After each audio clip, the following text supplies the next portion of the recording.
안녕하세요. 주토피아 채널의 제이입니다. 오늘은 중국 전기차 산업에 투자하는 ETF에 대해서 알아보겠습니다. 투자 스터디 ETF 편에서는 국내와 해외 상장된 ETF 중에서 포트폴리오에 참고할 만한 ETF를 스터디하고 있는데요. 이번에는 솔렉티브 차이나 일렉트릭 비어클 지수에 투자하는 국내 주식형 ETF인 타이거 차이나 전기차 솔렉티브를 소개해 보겠습니다. 솔렉티브 차이나 일렉트릭 비어클 인덱스는 산출기관은 솔렉티브 에이지라는 독일 지수 사업자고요. 중국이나 홍콩에 본사를 두고 있는 중국 전기차 산업 관련 기업들을 모아서 완성차 및 관련 부품 뿐만 아니라 배터리 및 화학 기업까지 포함해서 중국과 홍콩, 미국의 중국 전기차 및 관련 서플라이 체인 기업들을 총 20종목까지 편입하는 지수고요. 산출 방법은 시가총액 가중 방식이고 정기 변경은 매년 2회 1월과 7월에 하고 있습니다. 중국 전기차 관련 서플라이 체인 기업, 완성차와 관련 부품, 배터리 화학 기업을 20종목까지 편입한 지수인데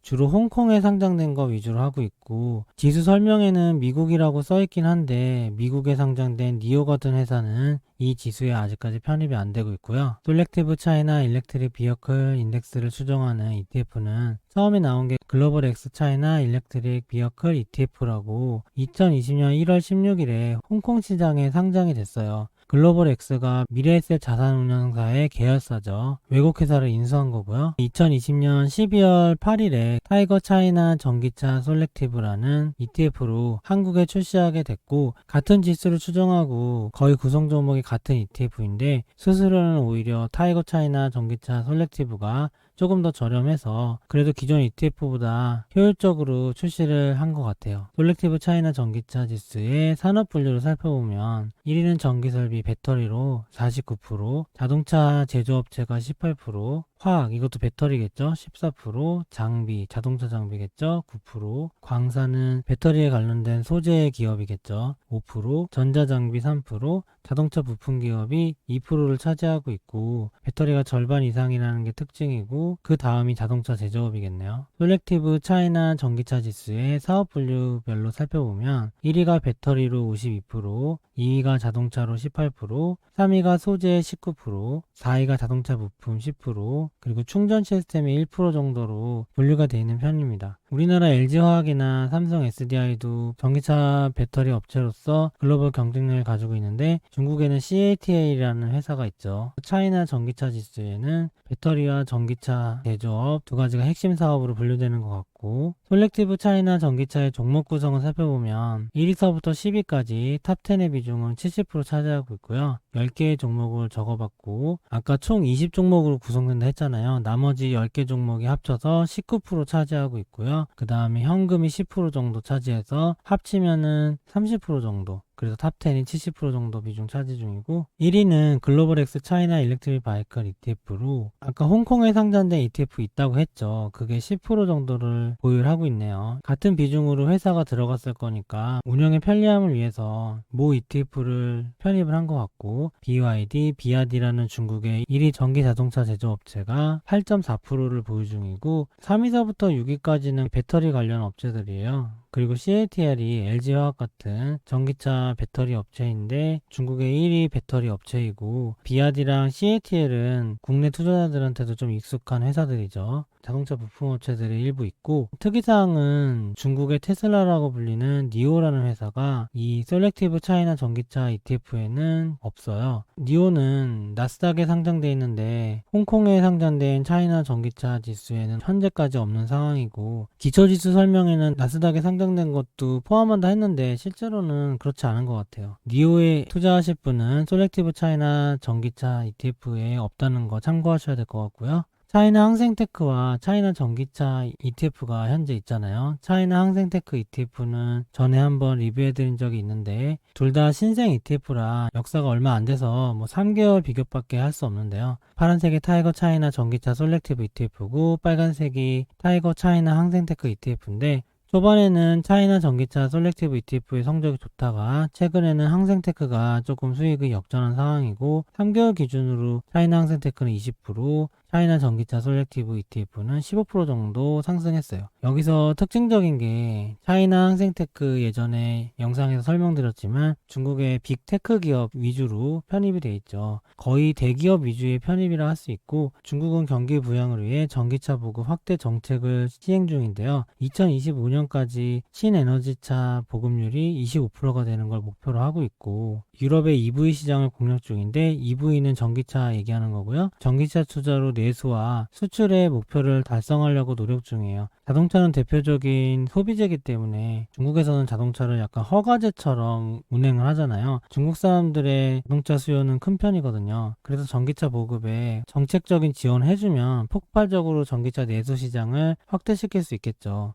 그리고 주로 유럽에 수출 중인데 전기차 업체들의 글로벌 경쟁력이 강화되면 전기차를 직접 수출할 수도 있겠지만 배터리를 수출할 수도 있겠죠. 그렇게 하면은 중국의 쌍순환 정책이라고 내수와 수출을 동시에 잡으려고 하잖아요. 수출에도 큰 영향을 줄 수 있기 때문에 중국은 정책적으로 전기차 산업을 밀어주고 있는 상황이에요. 여기서 항생테크는 전기차랑 다르게 정보통신 빅테크 기업이고 우리가 흔히 알고 있는 샤오미, 바이두, 알리바바, 텐센트 같은 회사들 있고 그리고 알리헬스 같이 중국에는 헬스케어 산업도 많이 성장하고 있거든요. 그런 기업들이 있는 건데 여기서 미국도 마찬가지지만 구글, 애플, 마이크로소프트 같은 빅테크 기업들이 반독점법 소송에 걸리는 이슈들이 있잖아요. 마찬가지로 중국에서도 표현의 자유를 억압하고 있는 공산주의 국가이기 때문에 빅테크 기업이 AI와 빅데이터를 가지는 거를 좀 견제하려는 게 있거든요. 중앙공산당에서. 그래서 알리바바의 마윈도 최근에 견제를 많이 당했죠. 마윈이 먼저 중국 정부를 비판해서 그런 것도 있지만 길들이기를 하고 있는 상황이에요. 정보통신 쪽에서는. 근데 전기차 같은 거는 단순한 소비재이기 때문에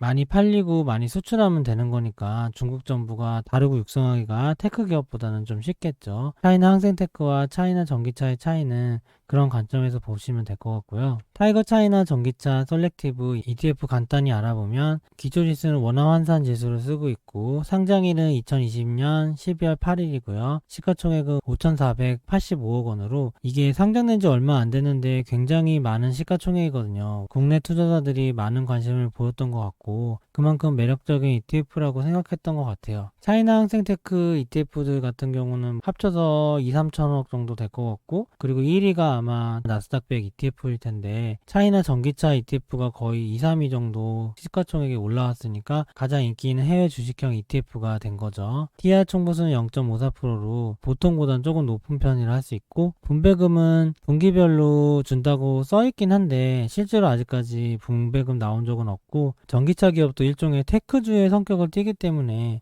배당이 많을 것 같지는 않고 분배금은 거의 없을 거라 생각이 들고요. 환해지를 않는 환노출형 ETF예요. 근데 우리나라 원화 환율이랑 중국의 위안화 환율이 동조화되는 현상이 좀 있기 때문에 달러 자산에 투자하는 것보다는 환율 변동성이 좀 작다고 볼 수 있죠. 중국 자산에 투자하는 건요. 환노출이라고 해도 환해지한 거랑 별 차이가 없는 거죠. 타이거 차이나 전기차 솔렉티브 ETF 결론으로 정리해보면 글로벌 전기차 시장 중심의 유럽과 중국이 주목받고 있는데 중국은 유럽으로 전기차를 수출 중인데 현재 1위를 기록하고 있어요. 중국 기업들은 테슬라의 중국 공장 등으로 글로벌 경쟁력을 보유했고요. 배터리나 전기차 부품들을 테슬라에 납품하다 보면 중국의 배터리 회사나 전기차 부품 회사의 경쟁력이 아무래도 올라가겠죠. 그리고 그걸 바탕으로 한 중국 자체적인 전기차 출시도 있을 수 있고요. 이런 식으로 지금 선순환이 일어나서 경쟁력이 좋아지고 있는 상황이고 예전에 삼성전자의 중국 공장이나 아이폰의 중국 공장 등으로 중국이 핸드폰이나 반도체 제조에 경쟁력을 가지게 되는 거랑 비슷한데 중국은 이걸 노리고 예전에 스마트폰에서 애플과 삼성전자를 쫓아갔던 것처럼 이번에 전기차에서는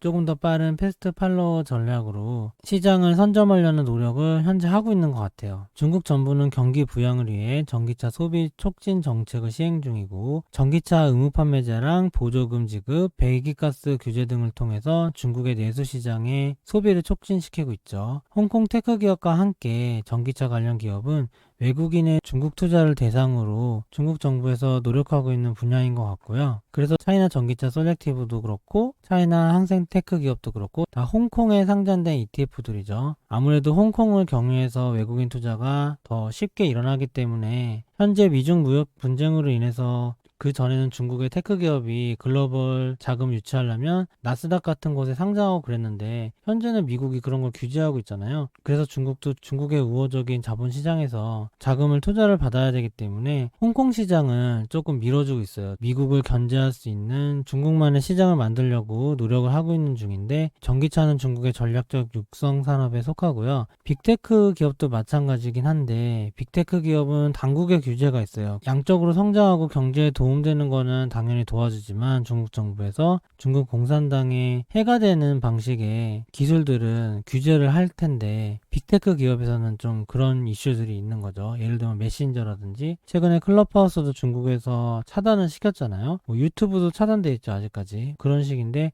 알리바바 같은 경우는 중국 당국에 대항하다가 최근 규제를 많이 받은 상황이고, 텐센트는 조금 더 중국 당국에 친화적이고 그런 거죠. 어쨌든 중국 당국의 규제가 있단 말이죠, 빅테크는. 근데 전기차는 그냥 양적 육성에만 신경 쓰면 되기 때문에 큰 문제는 없을 것 같아요. 중국 정부와의 충돌 같은 건 없을 것 같고, 전기차랑 자율주행차가 보급되면 오히려 당국의 통제 수단에도 좀 더 편리해지는 면이 있기 때문에 중국에서 전략적으로 밀어주고 육성할 것 같아요. 우리나라도 마찬가지로 전기차나 수소차 그리고 배터리의 강점이 많죠. 우리나라도 세계의 공장이 될 수 있는 상황인데, 전기차 부분에서 중국과 경쟁을 할 건데, 중국이 굳이 우리나라보다 경쟁력이 엄청 세다, 그건 잘 모르겠어요. 우리나라도 이건 하고 있는 거니까 차이나에 투자하지 않더라도 우리나라에서도 투자할 수 있는 것 같고, 중국에 투자하는 방법 중에서 저 같은 경우는 차이나 항생테크 투자하고 있는데, 타이거 차이나 전기차 솔렉티브도 분산해서 투자하는 개념으로 편입할 수 있을 것 같습니다. 오늘 영상은 이만 마치도록 하겠습니다. 좋아요와 구독 부탁드립니다. 감사합니다.